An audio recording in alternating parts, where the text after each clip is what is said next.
नमस्कार, news nation देख रहे हैं आप। आपके साथ मैं हूं मोनू चहल, हमारे साथ श्रद्धा पांडे भी हैं। अब तीसरा मैच टीम इंडिया खेलेगी और सामने यूएसए की टीम है। भाई यूएसए भी लगातार 2 मैच जीत कर आई है और टीम इंडिया भी लगातार 2 मैच जीत कर आई है। अब ऐसे में बड़ा सवाल ये है कि भाई कौन सी टीम जीत की हैट्रिक लगाएगी। तो हम आपको यहाँ सब कुछ बताएंगे इस मैच को लेकर कि बारिश के कितने अनुमान हैं, भाई दोनों टीमों की प्लेइंग 11 क्या हो सकती है, क्या शिवम दुबे को मौका मिलेगा या संजू सैमसन या जायसवाल किसे प्लेइंग 11 में मौका मिलेगा। इसके अलावा भाई दोनों टीमों की ताकत कमजोरियां क्या क्या है और एक एक्स फैक्टर खिलाड़ी कौन हो सकता है इस मुकाबले में, क्योंकि ये मुकाबला बड़ा खास है, क्योंकि जो भी टीम ये मुकाबला जीतेगी वो सुपर 8 में चली जाएगी। अब श्रद्धा पांडे आपसे सवाल ये है, भाई सामने यूएसए है, हालांकि उसको तो मिनी इंडिया ही कहते हैं क्योंकि सारे प्लेयर इंडिया के ही हैं, लेकिन जैसा उन्होंने अब तक खेल दिखाया है भाई डर हमें भी लगता है। बिल्कुल डेफिनेटली डर हमें भी लगता है। और जैसे आपने कहा कि मिनी इंडिया है, 5 खिलाड़ी यूएसए की टीम में ऐसे हैं जो भारतीय मूल के खिलाड़ी, इवन कनाडा की टीम में भी भारतीय मूल के खिलाड़ी काफी ज्यादा है। बट जिस तरीके से एसोसिएट नेशन यूएसए ने कमाल करा है, चाहे वो पहला मुकाबला हो कनाडा के खिलाफ जहां ऑलमोस्ट 200 रन उन्होंने चेज कर लिए थे, एरन जॉन्स की काफी गजब की पारी आई थी, 90s का नर्वस 90s का हालांकि वो शिकार हो गए थे, लेकिन बावजूद इसके बल्लेबाजी ने बहुत ज्यादा दमखम दिखाया। दूसरा मुकाबला सुपर ओवर तक गया, उसके बावजूद भी जो यूएसए की टीम है वो जीत गई, चाहे बल्लेबाजी हो, चाहे गेंदबाजी हो, चाहे फील्डिंग हो। फील्डिंग में भी A1 मार्क्स मिलने चाहिए यूएसए की टीम को। तो मुझे लग रहा है यूएसए और इंडिया बराबर पर है अभी, कोई भी टीम इसमें छोटी या बड़ी नहीं है। यूएसए को आप कम नहीं आंक सकते, यूएसए भी एक बेहतरीन क्रिकेट खेल कर आ रही है। बिल्कुल, यूएसए की टीम को भी आप कम नहीं आंक सकते और इसीलिए हम यूएसए की जो पॉसिबल प्लेइंग 11 है उसे दिखाने की कोशिश करते हैं। भाई यूएसए के पास ऐसे खिलाड़ी हैं जो सिंगल हैंडेडली मैच जिता सकते हैं। हमने देखा कि भाई मोनांक पटेल बड़े जबरदस्त बैटिंग करते हैं। अब ये देखिए, ये है यूएसए की संभावित प्लेइंग 11। अगर आप इसमें दोस्तों देखोगे तो स्टीवन टेलर, ये वो खिलाड़ी जिन्होंने गजब का कैच पकड़ा था। मोनांक पटेल होंगे, एंड्रिस गॉस, ये बड़ा जबरदस्त खेलते हैं क्रिकेट। आरन जॉन्स, इनसे बड़ी उम्मीदें रहती है क्योंकि ये भी अटैकिंग क्रिकेट खेलते हैं। नीतीश कुमार, ये स्टार हैं इस टीम के। कोरी एंडरसन होंगे, हरमीत सिंह, जसदीप सिंह और नॉस्टोस, ये स्पिनर हैं, लेफ्ट आर्मर और बड़ा जबरदस्त गेंदबाजी करते हैं। सौरभ नेत्रवलकर हैं और अली खान। अभी इस टीम का कंपटीशन अगर आप देखोगे भाई बड़े कमाल का है। अगर ऊपर से नीचे तक अगर आप इस टीम देखोगे, स्टीवन टेलर जिन्होंने एक हाथ से कैच पकड़ा था रिजवान का, उनका भी कंट्रीब्यूशन था और जो पिछले मैच जीत कर आए, बड़ी टीम को हरा कर आए हैं पाकिस्तान को, वो कॉन्फिडेंस दिखेगा इस टीम में। अब मोनांक पटेल की बात कर लीजिए, हाईएस्ट रन गेटर इस टीम के लिए। अगर आप इनका डोमेस्टिक सर्किट देखोगे, बड़ा इंप्रेस किया इस खिलाड़ी ने। और गॉस बड़ी जबरदस्त बैटिंग करते हैं। आरन जॉन्स हैं, नीतीश कुमार वही स्टार हैं जो लास्ट गेंद पे चौका लगाया था, मैच टाई कराया था। उसके अलावा कोरी एंडरसन, ये इस टीम को मिडिल ऑर्डर में स्टेबिलिटी देंगे, बैटिंग भी करेंगे और बॉलिंग भी करेंगे। लेकिन इनकी बॉलिंग में जब देखता हूं भाई, जो नॉस्टोस हैं, जो लेफ्ट आर्मर हैं, इनका गेंद अंदर आएगा और कहीं ना कहीं विराट और रोहित के लिए ये सबसे बड़े चैलेंजिंग बन सकते हैं। श्रद्धा पांडे, इस टीम को देखकर आपको लगता है कि इंडिया को थोड़ा चैलेंज दे सकती है टीम? देखिए डेफिनेटली चैलेंज दे सकती है, चाहे वो बल्लेबाजी हो। बल्लेबाजी में एरन जोन्स है इनके पास अब नीतीश कुमार भी है, हालांकि इनके पास कोरी एंडरसन भी है जो गेंद से भी अच्छा कमाल करेंगे, जो बल्लेबाजी में भी अच्छा कमाल करेंगे। पिछले मैच में हालांकि कोरी एंडरसन को ऊपर भेजना चाहिए था, नीतीश कुमार का वहां पे उस तरीके से काम नजर नहीं आ रहा था। हालांकि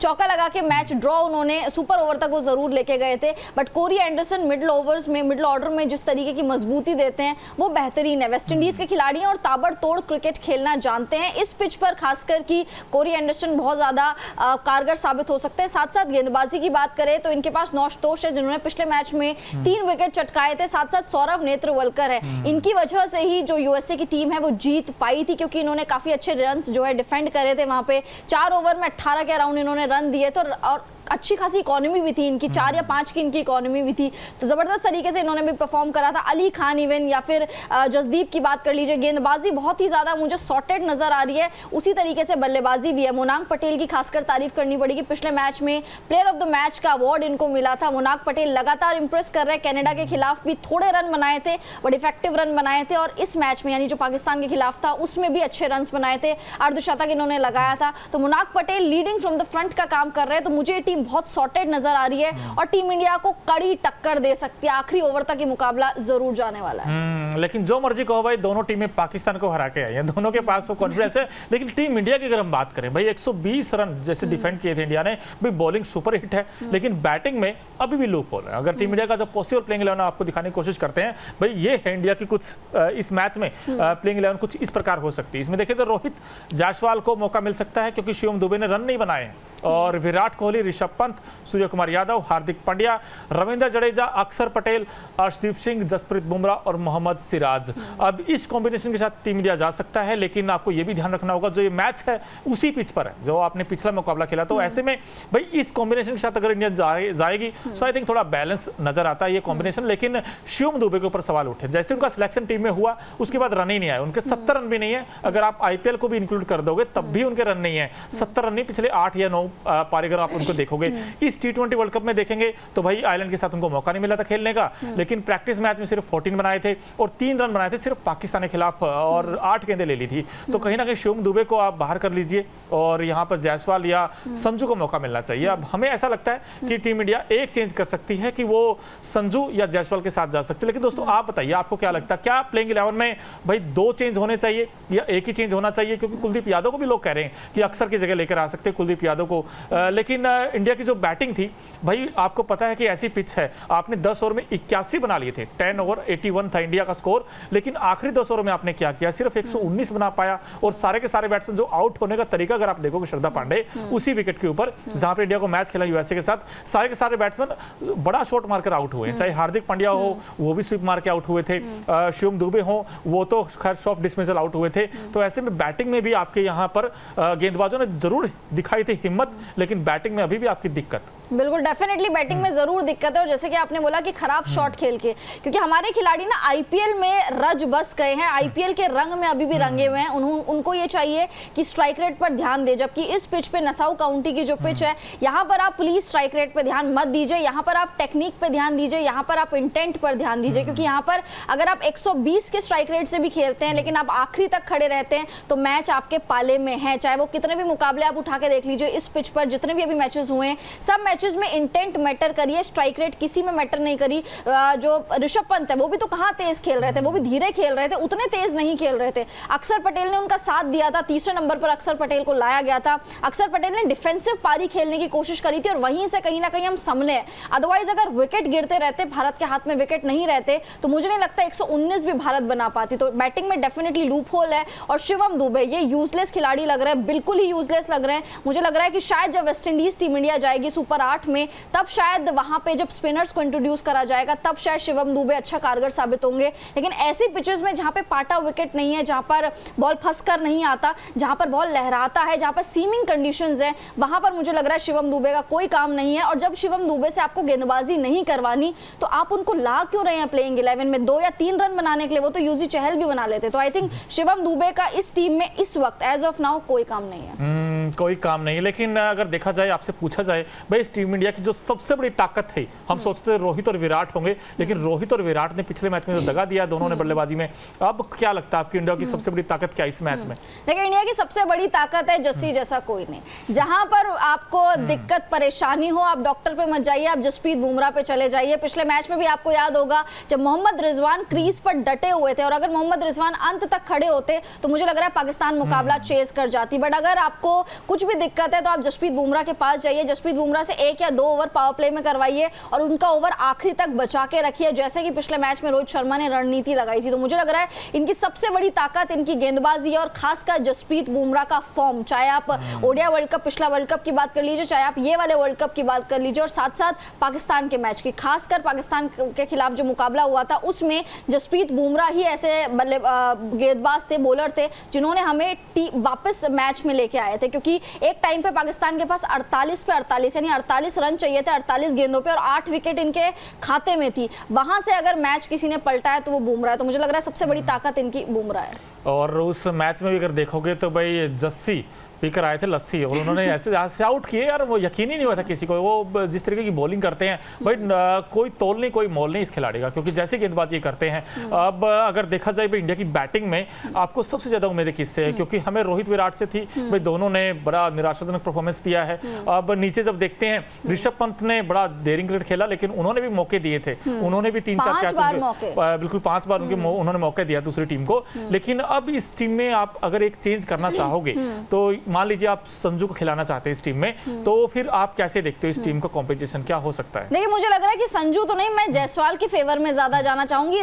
विराट को उनकी जगह से हिलाइए मत, विराट को नंबर 3 ही खिलाइए और जायसवाल और रोहित को आई थिंक ओपन करना चाहिए। विराट कोहली अपने स्ट्राइक रेट को ज्यादा तवज्जो दे रहे हैं, शायद इसीलिए वो खराब शॉट खेलकर आउट हो रहा है, चाहे वो आयरलैंड के खिलाफ हो चाहे वो पाकिस्तान के खिलाफ हो। स्ट्राइक रेट पे इतना ज्यादा बोझ पड़ गया है ना उनका, जो आईपीएल में सब लोग उनको स्ट्राइक रेट के ताने दे रहे थे, यहाँ पर भी उनका माइंडसेट वही है। बट मुझे लग रहा है कि अब विराट कोहली को नंबर 3 पे खिलाना चाहिए और जायसवाल और रोहित से ओपनिंग करवानी चाहिए। ये कॉम्बिनेशन भी ट्राई कर लीजिए, क्योंकि अभी रोहित विराट वाला कॉम्बिनेशन तो चला नहीं। बिल्कुल, लेकिन दोस्तों क्या आप श्रद्धा पांडे जो मेरी कलीग्स हैं इनसे आप सहमत हैं? क्या आपको लगता है कि विराट को नंबर 3 खिलाना चाहिए, या आपको लगता है कि नहीं यार विराट और रोहित को ही ओपन करना चाहिए? वो भी आप कमेंट बॉक्स में अपनी राय बता सकते हैं। लेकिन हम पूछ रहे थे भाई, इस मुकाबले में अगर देखा जाए यूएसए की टीम भी कमजोर नहीं, यूएसए ने बड़ा जबरदस्त क्रिकेट खेला है और उनकी तारीफ बनती है। वो जो नॉन टेस्ट प्लेइंग नेशन है उन्होंने जैसा क्रिकेट खेला है भाई, दिल जीता है इन खिलाड़ियों ने खासकर। लेकिन यूएसए की पूछा जाए आपसे, उनकी सबसे बड़ी ताकत क्या रहने वाली है? देखिए मुझे लग रहा है उनकी सबसे बड़ी ताकत है उनकी बल्लेबाजी में डेप्थ। उनकी बल्लेबाजी में काफी ज्यादा डेप्थ है, लेकिन यहाँ पे भी मैं उनकी गेंदबाजी में जाऊंगी। गेंदबाजी ने बहुत ज्यादा इंप्रेस करा है, चाहे वो सौरभ नेत्रवलकर हो चाहे वो नौशतोष हो, ये 2 खिलाड़ियों ने लगातार इंप्रेस करा है। कोरी एंडरसन उनकी भी गेंदबाजी अच्छी खासी है। तो मुझे लग रहा है कि जो यूएसए की जो ताकत है, बहुत बड़ी स्ट्रेंथ है, वो इनकी गेंदबाजी। और इस पिच पे नसाउ काउंटी की जो पिच है, यहाँ पर आपको बैटिंग नहीं जिताएगी, यहाँ पर आपको गेंदबाजी जिताएगी। तो यहाँ पर मुझे लग रहा है जिसकी भी गेंदबाजी मतलब जिसकी भी सीमिंग कंडीशंस अच्छी होंगी, चाहे वो यूएसए हो चाहे वो इंडिया हो, वो मुकाबला ये जीत रहा है। बिल्कुल जीत रहा है। लेकिन दोनों टीमों में से अगर आपसे पूछा जाए भी एक्स फैक्टर कौन हो सकता है, वो खिलाड़ी जो तुरुप का इक्का होगा, क्योंकि हमने देखा बुमराह पहले मैच में और दूसरे मैच में टीम इंडिया के लिए बैक टू बैक लगातार 2 मैचों में मैन ऑफ द मैच रहे हैं। इस मुकाबले में कौन लगता है खिलाड़ी जो सबका दिल जीतेगा? देखिए मुझे लग रहा है कि इस मुकाबले में मैं दाव खेलना चाहूंगी हार्दिक पांड्या पे। हार्दिक पांड्या मुझे लग रहा है कि क्योंकि इस पिच पे आप जब गुड लेंथ पे गेंदबाजी करते हो तो उसको टाइम करना बहुत ज्यादा मुश्किल हो जाता है, और गुड लेंथ पे लगातार गेंदबाजी हार्दिक पांड्या ने आयरलैंड के खिलाफ करी थी। तो मुझे लग रहा है कि ये वाला पिच पे हार्दिक पांड्या थोड़ा सा ज्यादा कारगर साबित होंगे। इस बार मेरा दाव हार्दिक पांड्या पे है कि काफी इंप्रेस करने वाले हैं। लेकिन मैं विराट कोहली के साथ जाता हूं भाई। मुझे लगता है कि विराट पारी खेलेंगे यूएसए के अगेंस्ट, और क्योंकि मुझे भी ऐसे लगता है ये जो पिच है ना, जो ट्रिकी पिच है, इस पर आप ये तो नहीं अनुमान लगा सकते 180 190 बनेंगे, बट 150 160 भी मैच विनिंग टोटल होगा। और यहाँ पर हम बार बार यही बात कहता हूँ कि जिस खिलाड़ी के पास सॉलिड फुटवर्क है, टेम्परामेंट अच्छा है, जिनके पास टेक्निक्स अच्छी है, वो रन बनाएगा। अब हालांकि बाबर आजम के पास भी वो चीजें थी, बट वो प्रेशर हैंडल नहीं कर पाए। लेकिन विराट से भी उम्मीद ये होगी कि वो अच्छा खेले, लेकिन टेस्टिंग कंडीशन फिर होगी इंडिया की, क्योंकि जैसे आपने कहा ओवरकास्ट कंडीशन है। अब ये जो पहले मैच में जो विराट ने किया भाई, चौका बड़ा जबरदस्त लगाया था। मुझे लगा था कि यार क्या विराट आज तो बड़ी पारी खेलेंगे, लेकिन छोटी गेंद के ऊपर वो हवा में खेल बैठे और सीधा हाथ में कैच दे बैठे। लेकिन इस मैच में थोड़ा विराट को संभल कर खेलना होगा। आप अटैकिंग क्रिकेट छोड़ दीजिए, आप 6 में अगर 40-45 बनाएंगे काफी है रन, बट आप विकेट ना खोएं। बस मेरी ये एक रिक्वेस्ट है इंडियन टीम से। हालांकि वो खेलेंगे तो अपने हिसाब से ही, बट आप जितना पावर प्ले का अच्छा यूज करेंगे वो टीम डोमिनेट करेगी इस मुकाबले, मुझे ऐसा लगता है। लेकिन जैसा पिच है उसको देखते हुए और जो बारिश के अनुमान है वहां पर मुझे ऐसा लगता है ओवरकास्ट कंडीशंस में भाई इंडिया का ही आई थिंक पलड़ा भारी रहेगा। लेकिन जो सामने वाली टीम है, सौरभ नेत्रवलकर जिसने आपकी बात की, वो भी जबरदस्त गेंदबाज हैं, तो आई थिंक हमें रिस्पेक्ट देनी होगी कंडीशंस को, और तो ऐसे क्रिकेट खेलना होगा, मुझे ऐसा लगता है। डेफिनेटली विराट कोहली कर सकते हैं कमाल, अगर अपने स्ट्राइक रेट पे ज्यादा ध्यान ना दे, क्योंकि हमने देखा है कि स्ट्राइक रेट का बहुत ही ज्यादा उन पे प्रेशर नजर आ रहा है। विराट कोहली टिक कर खेलने वाले हैं, विराट कोहली बॉल को अच्छे से टाइम करने वाले खिलाड़ी हैं। विराट कभी ऐसे नहीं खेलते थे कि अननेसेसरी यूजलेस शॉट लगा रहे हैं, बट आई थिंक वो स्ट्राइक रेट का उनका खेल चल रहा है अभी भी। तो आई थिंक विराट कोहली अगर स्ट्राइक रेट को थोड़ा सा साइड रखते हैं और अच्छे से बॉल को टाइम करते हैं, टाइम देते हैं पिच को, तो मुझे लग रहा है विराट कोहली का बल्ला चल सकता है इस मैदान में। और मैं कुछ लोगों के कमेंट्स भी ले रहा था यार, कुछ लोग बहुत लोग ये कह रहे हैं कि जायसवाल को मौका मिलना चाहिए, कुछ ने कहा संजू सैमसन को मौका मिलना चाहिए, क्योंकि जो प्लेइंग 11 को देखते हुए कुछ लोग कह रहे हैं शिवम दुबे को हटाओ और संजू को लेकर आओ। अब कईयों की ये भी सोच है, और किसी ने कहा कि यूएसए भी अपसेट कर सकती है। बिल्कुल कर सकती है सर, और जैसा उन्होंने क्रिकेट खेला है। लेकिन अगर आपसे अब ये पूछा जाए भाई इंडियन टीम को यूएसए जैसी टीम को हराने के लिए, क्योंकि अब यूएसए बड़ी स्ट्रांग हो गई है, तो ऐसे 3 काम क्या करने होंगे जिससे वो यूएसए को हरा दे? देखिए सबसे पहले तो जो टीम इंडिया की जो स्ट्रेंथ है वो उनकी गेंदबाजी है। अगर गेंदबाजी की बात करें तो पावर प्ले में मुझे लग रहा है अगर ये अब मुनांग पटेल को आउट कर देते हैं, क्योंकि दोनों ही सलामी बल्लेबाजों में से मुनांग पटेल बहुत ज्यादा स्ट्रांग नजर आ रहे हैं, कप्तान भी है और कॉन्फिडेंस बहुत ज्यादा हाई है बनाई थी उन्होंने। 50 बनाई थी, अर्धशतक लगाया था। पिछले मैच में प्लेयर ऑफ द मैच का अवार्ड भी यही ले गए थे। तो मुझे लग रहा है मोनांक पटेल को आप आउट करिए, उसके बाद एरन जोन्स को आउट करिए। नीचे से इनके पास उस तरीके के बल्लेबाज हैं नहीं। नीतीश कुमार है, नीतीश कुमार से उस तरीके का फायदा ये नहीं निकाल पा रहे हैं। कोरी एंडरसन है, कोरी एंडरसन को ये ऊपर नहीं भेज रहे हैं, नीतीश कुमार से नीचे भेज रहे हैं। तो आई थिंक 2 बल्लेबाजों को अगर ये आउट कर दे तो इनका थोड़ा सा टाइम बच जाएगा। एक तो एरन जोन्स है और दूसरे मोनांक पटेल है। तो पहला मुझे लग रहा है कि टीम इंडिया को ये काम करना पड़ेगा। दूसरा आप बताइए। दूसरा मुझे लगता है कि इंडियन टीम को बैटिंग अच्छी करनी होगी, क्योंकि बैटिंग अगर आप करोगे अच्छी तो आपको रिजल्ट अच्छा मिलेगा। क्योंकि आपको, आप ये देखिए ना, पिछले मैच में आपने मोमेंटम आपके पास था, सब कुछ था, 10 में 81 आप बना चुके हैं। तो मैं उम्मीद कर रहा था 160 170 तो बने कम से कम यहाँ से, लेकिन आपने तो सिर्फ 119 ही बनाए। वो तो भला हो गेंदबाजों का जिन्होंने मैच में कमबैक करा इंडियन टीम का। भाई बैटिंग में आपको देखना होगा खासकर, और ऋषभ पंत को छोड़ दें तो मुझे बैटिंग बड़ी डामाडोल लगी है। अगर पाकिस्तान के अगेंस्ट देखें, यहाँ भी आपकी टेस्टिंग कंडीशंस होगी, यहाँ भी अच्छा खेलना होगा। लेकिन मुझे जो विराट से विराट उम्मीदें हैं, इसके अलावा रोहित से बड़ी उम्मीदें हैं, क्योंकि रोहित को भी अब रन बनाने होंगे। बॉस बहुत हो गया, अब रोहित आप भी रन बनाइए। और नीचे कर देखें, हार्दिक पांड्या के रन नहीं आए हैं, लेकिन बॉल से बड़ा अच्छा किया। अब हार्दिक से भी उम्मीदें होंगी कि हार्दिक भी रन बनाए। लेकिन जडेजा, हाँ, जडेजा को भी रन बनाने होंगे। लेकिन पांडे, एक सवाल ये भी आ जाता है, क्या कुलदीप और चाहल को मौका मिल सकता है? देखिए, कुलदीप और चाहल मुझे नहीं लगता कि दोबारा से खिलाएंगे, क्योंकि ओवरकास्ट सिचुएशन होगी, ओवरकास्ट कंडीशंस होगी। यहाँ पे सीमर्स बहुत ज्यादा पिक्चर में आते हुए आपको नजर आएंगे। तो मुझे नहीं लगता ना कुलदीप ना यूजुवेल, इन दोनों में से किसी को मौका मिलेगा। Team India hopefully same playing 11 के साथ जाएगी। बस एक चेंज जरूर होगा, या तो जायसवाल आएंगे या फिर संजू आएंगे, अदरवाइज गेंदबाजी में कोई चेंज नहीं होगा। यही एक चीज मुझे भी लगता है कि भाई संजू सैमसन को इस टीम में मौका मिल सकता है। लेकिन दोस्तों, आप बताइए, आपको क्या लगता है भाई, क्या इंडियन टीम जीत की हैट्रिक लगा देगी, यूएसए को हरा देगी, या फिर यूएसए उलटफेर कर देगी? मुझे ऐसा लगता है कि कर सकती है वो। आप अपने कमेंट बॉक्स में अपनी राय जरूर बताएं। और अभी तक अगर आपने न्यूज़ नेशन और न्यूज़ नेशन स्पोर्ट्स को सब्सक्राइब नहीं किया है तो फटाफट कर लीजिए।